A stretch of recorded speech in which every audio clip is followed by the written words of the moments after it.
Assalamualaikum warahmatullahi wabarakatuh. Halo anak-anak semuanya, apa kabarnya? Alhamdulillah, semoga anak-anak selalu disehatkan ya. Hari ini Ibu akan menjelaskan materi bab 6 mengenai surah Al-Bayyinah. Sebelum memulai pembelajaran, anak-anak harap menyiapkan buku catatan dan alat tulisnya.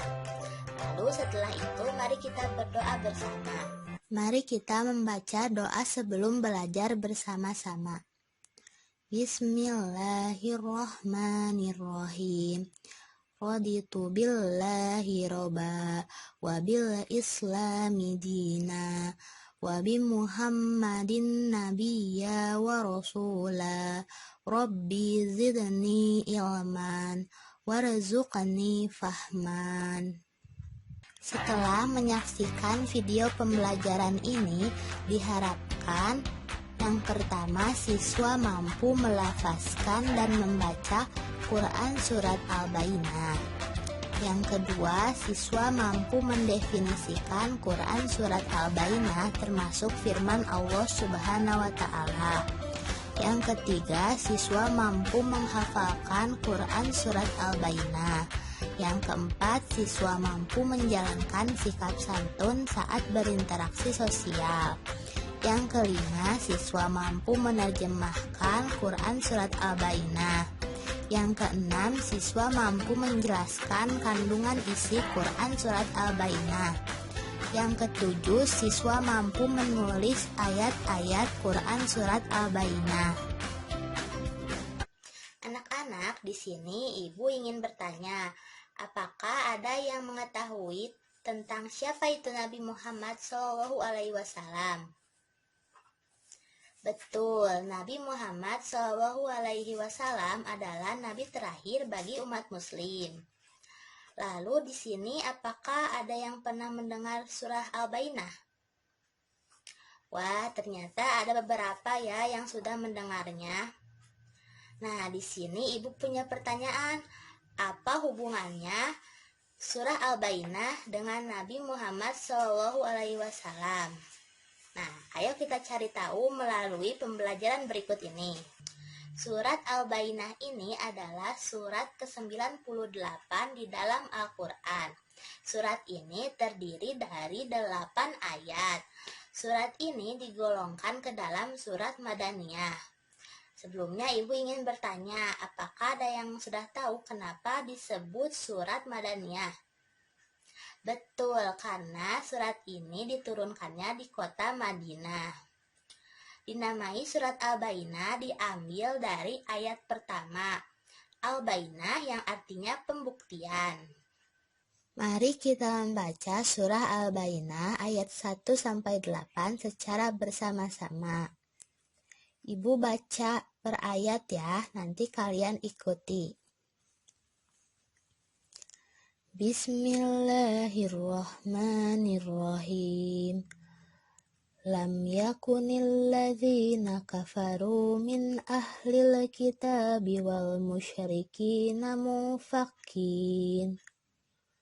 munfakkina hatta tattiyahumul bayyinah. Ayo ikuti. Lanjut ke ayat kedua ya.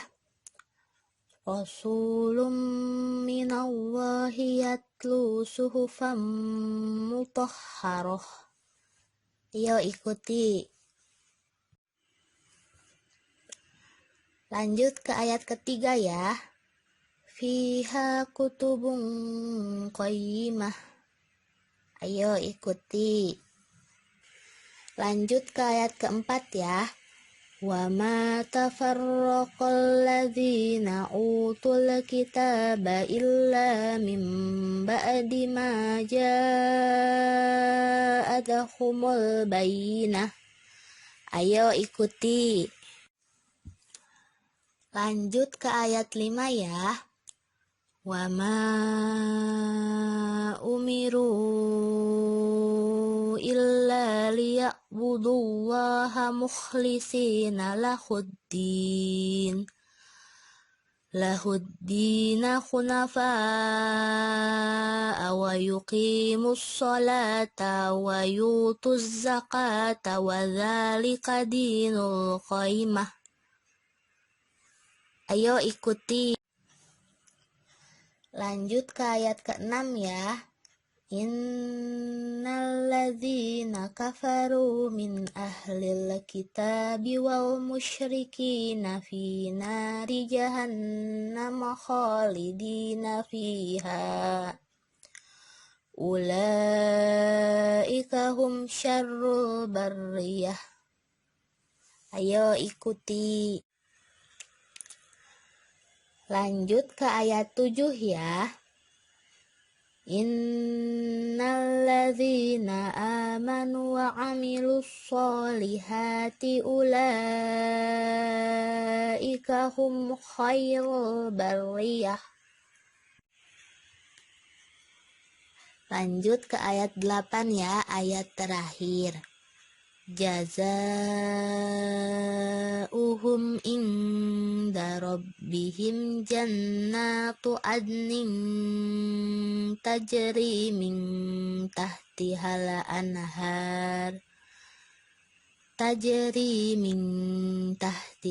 anharu khalidina fiha abada.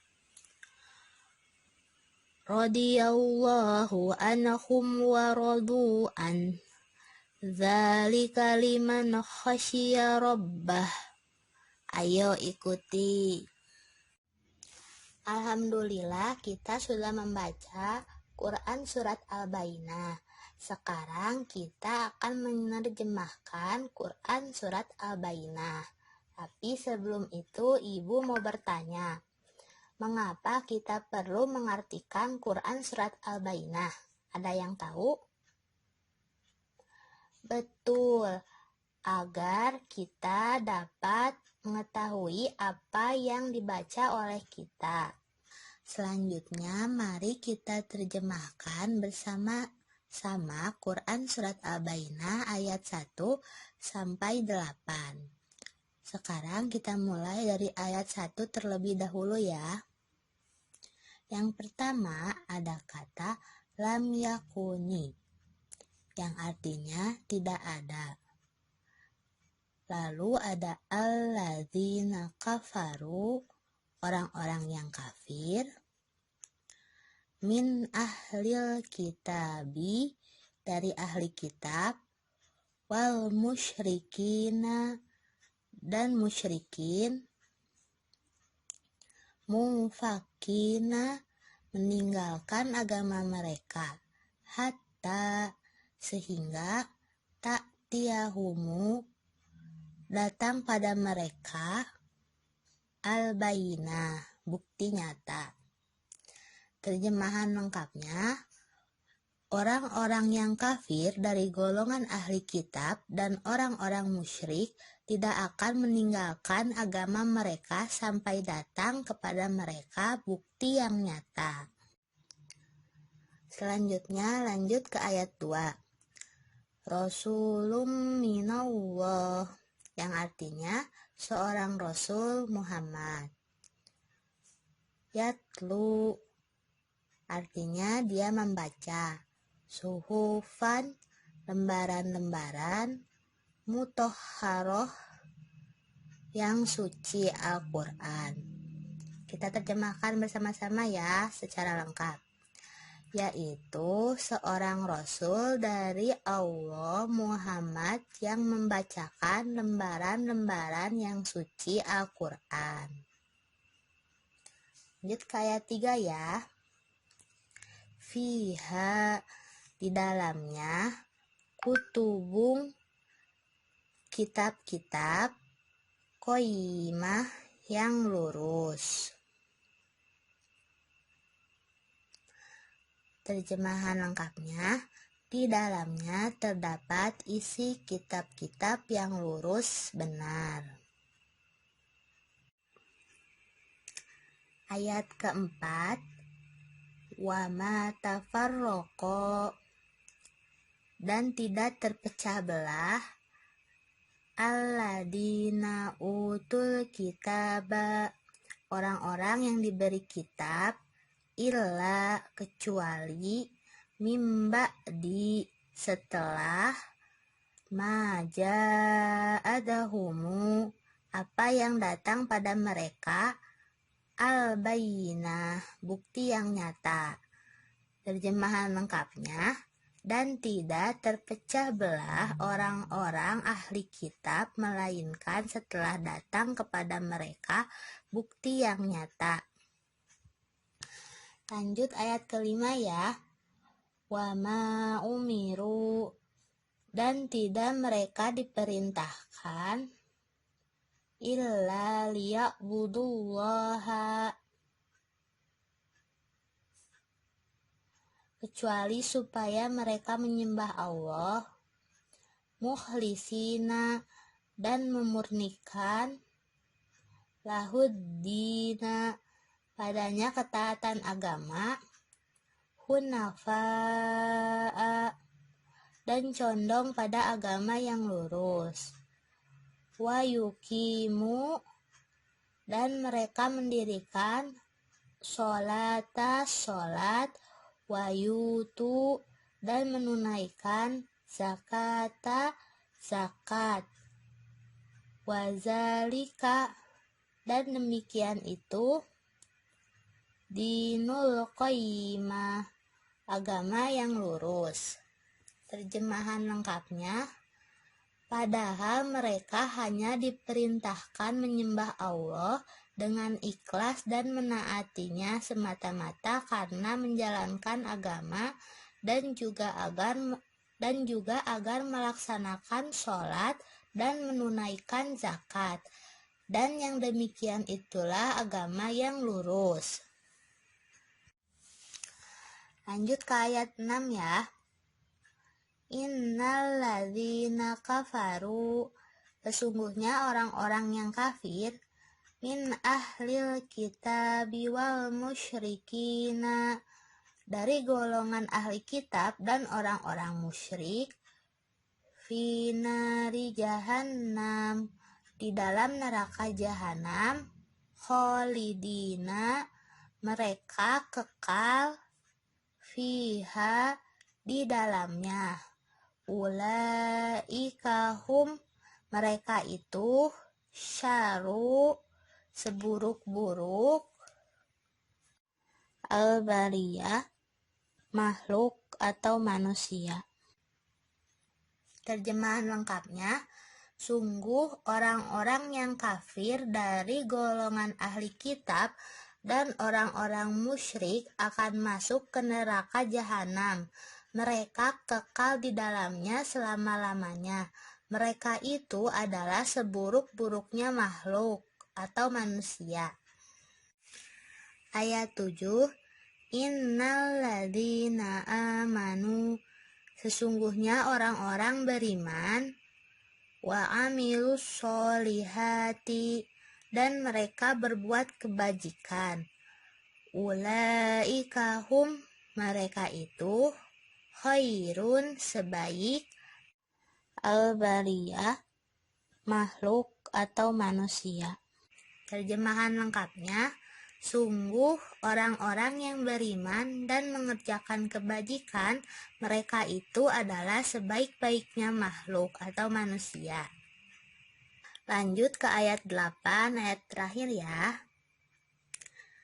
Jazauhum, balasan mereka, inda rabbihim, di sisi Tuhan mereka, jannatu adni, berupa surga ad, tajri, yang mengalir, min tahtiha, di bawah, dari bawahnya, anharu, sungai-sungai, kholidina fiha, mereka kekal di dalamnya, abada, selama-lamanya. Radiyallahu, Allah ridho, anhum, terhadap mereka, waradu anhu, dan mereka ridho terhadapnya. Dzalika liman, yang demikian itu adalah balasan bagi orang khosya, yang takut, robbahu, Tuhannya. Terjemahan lengkapnya, balasan mereka di sisi Tuhan mereka ialah surga Ad, yang mengalir di bawahnya sungai-sungai. Mereka kekal di dalamnya selama-lamanya. Allah ridho terhadap mereka, dan mereka pun ridho kepadanya. Yang demikian itu adalah balasan bagi orang yang takut kepada Tuhannya. Alhamdulillah, kita telah menerjemahkan Quran Surat Al-Bayyinah ayat 1-8 secara bersama-sama. Sekarang mari kita memahami isi kandungan Quran Surat Al-Bayyinah. Sebelumnya Ibu mau bertanya, mengapa kita perlu memahami isi kandungan Quran Surat Al-Bayyinah ini? Betul, agar kita dapat mengerti dan menghayati isi Al-Quran sehingga dapat kita aplikasikan pada diri kita di kehidupan sehari-hari. Surah Al-Bayyinah ini menegaskan keumuman ajaran Nabi Muhammad SAW kepada seluruh manusia. Namun tidak semua manusia menerima ajaran yang dibawanya, sehingga ada yang mengimani serta ada pula yang mengingkari kebenaran ajaran yang dibawa Nabi Muhammad SAW. Balasan dan ganjaran mereka pun pastilah berbeda, sehingga ada yang dapat petunjuk yang dikategorikan sebagai sebaik-baiknya makhluk, dan ada pula yang mengingkarinya. Ajaran yang dibawa Nabi Muhammad SAW, yakni agama Islam, menegaskan bahwa ajarannya bermanfaat bagi manusia, baik yang berkaitan dengan akidah, kepercayaan, maupun amal perbuatan. Agama Islam adalah agama rahmatan lil alamin dan penyempurna bagi agama-agama yang sebelumnya telah ada terlebih dahulu. Alhamdulillah, pembelajaran hari ini sudah selesai. Sesudah belajar, mari kita berdoa bersama-sama. Subhanakallahumma wa bihamdika asyhadu an la ilaha illa anta astaghfiruka wa atubu ilaik. Anak-anak, Ibu ada tugas untuk minggu depan, yaitu kerjakanlah soal berikut ini. Dikumpulkan di link Google Form yang ada di grup ya. Sampai bertemu lagi di pertemuan berikutnya. Wassalamualaikum warahmatullahi wabarakatuh.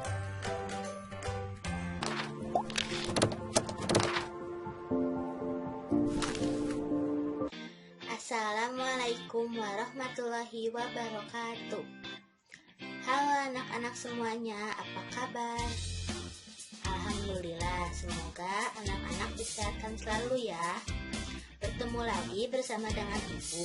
Di sini Ibu akan menjelaskan materi bab 8 mengenai hadis tentang ciri-ciri orang munafik. Sebelum memulai pembelajaran, anak-anak harap menyiapkan buku catatan dan alat tulisnya. Lalu setelah itu mari kita berdoa bersama. Mari kita membaca doa sebelum belajar bersama-sama. Bismillahirrahmanirrahim. Raditu billahi robba wa bil islami dina wa bi muhammadin nabiyya wa rasula. Rabbi zidni ilman warzuqni fahman. Setelah menyaksikan video pembelajaran, diharapkan yang pertama, siswa mampu mendefinisikan bahwa munafik merupakan perbuatan yang dibenci Allah Subhanahu wa Ta'ala dan Rasul-Nya. Yang kedua, siswa mampu menunjukkan perilaku santun dan jujur saat berinteraksi sosial. Yang ketiga, siswa mampu membaca hadis tentang ciri-ciri orang munafik dengan lancar.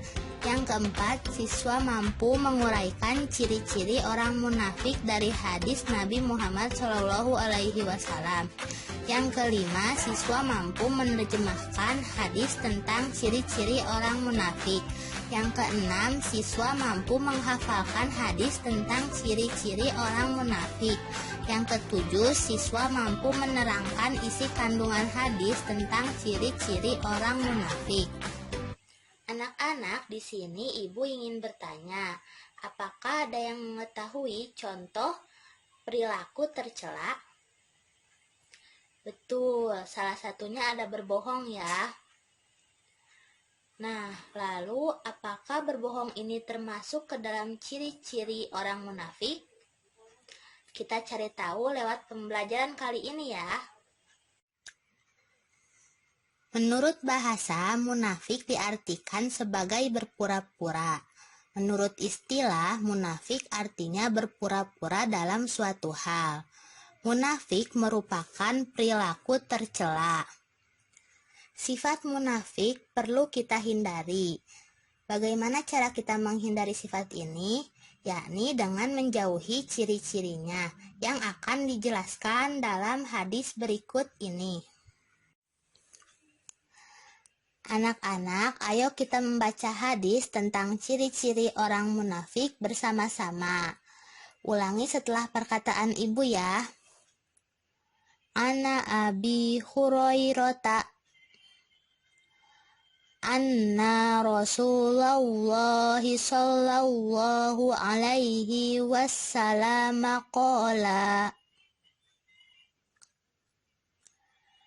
ayatul munafiqi salasun idza haddatsa kadaba wa idza wa'ada ahlafa wa idza tu'mina khana. Selanjutnya, mari kita menerjemahkan hadis tentang ciri-ciri orang munafik bersama-sama. Ulangi setelah perkataan ibu ya. Ana Abi Hurairata artinya dari Abu Hurairah.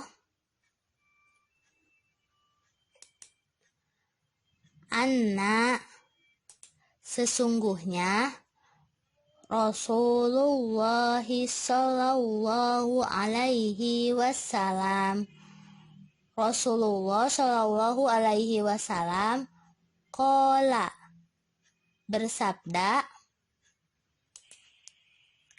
ayatu tanda-tanda al-munafiki orang munafik salasun ada 3. Ida apabila haddasa berkata, kadzaba ia berdusta, wa idza dan apabila wa'ada berjanji, ahlafa ia ingkar, wa idza dan apabila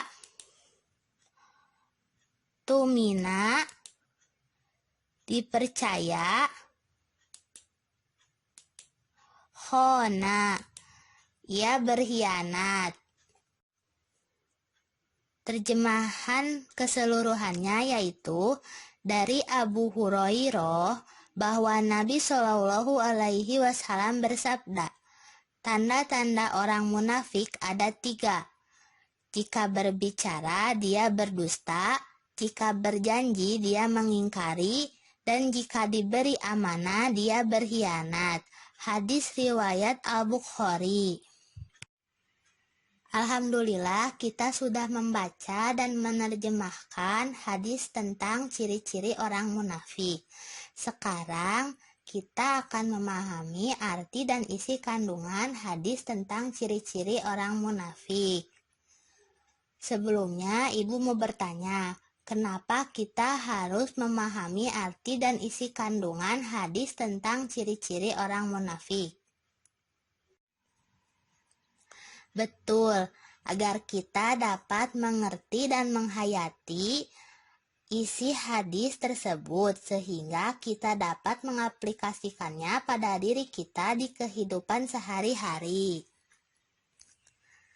Dalam hadis Nabi Muhammad SAW dari Abu Hurairah yang merupakan sahabat Nabi, dapat diketahui tentang sikap munafik yang menjadi sifat yang dibenci Allah Subhanahu wa Ta'ala. Orang munafik seringkali menutup-nutupi kebenaran yang ada dalam hatinya, serta apa yang dikatakan tidak selaras dengan apa yang ada dalam hati. Karena hal itu pula, sebagai orang muslim harus selalu berhati-hati dengan orang-orang munafik, karena perkataannya senantiasa diliputi kebohongan. Untuk kewaspadaan inilah Rasulullah SAW menyebutkan ciri-ciri orang munafik, yakni yang pertama, ketika berbicara selalu berdusta. Yang kedua, ketika berjanji mengingkari. Yang ketiga, ketika dipercaya untuk mengemban amanat, dia berkhianat. Nah, sebagai umat muslim, kita sepatutnya menghindari sifat munafik dengan senantiasa berkata jujur, menepati janji, serta selalu mengemban amanah dengan penuh tanggung jawab. Ketika kita berbohong, ingkar janji, dan mengabaikan amanah yang dipercayakan, maka sudah pasti orang-orang pun tidak akan percaya dengan kita. Alhamdulillah, pembelajaran hari ini sudah selesai. Sesudah belajar, mari kita berdoa bersama-sama. Subhanakallahumma wa bihamdika asyhadu an la ilaha illa anta astaghfiruka wa atubu ilaik. Anak-anak, Ibu ada tugas yang akan diberikan untuk dikumpulkan nanti minggu depan ya. Dikumpulkannya di link Google Form yang ada di grup. Soalnya yang pertama, jelaskan ciri-ciri orang munafik sesuai hadis. Yang kedua, tulislah hadis dan terjemahannya tentang ciri-ciri orang munafik. Yang ketiga, jelaskan isi kandungan hadis tentang ciri-ciri orang munafik dengan bahasa sendiri. Sampai bertemu di pertemuan selanjutnya ya. Assalamualaikum warahmatullahi wabarakatuh.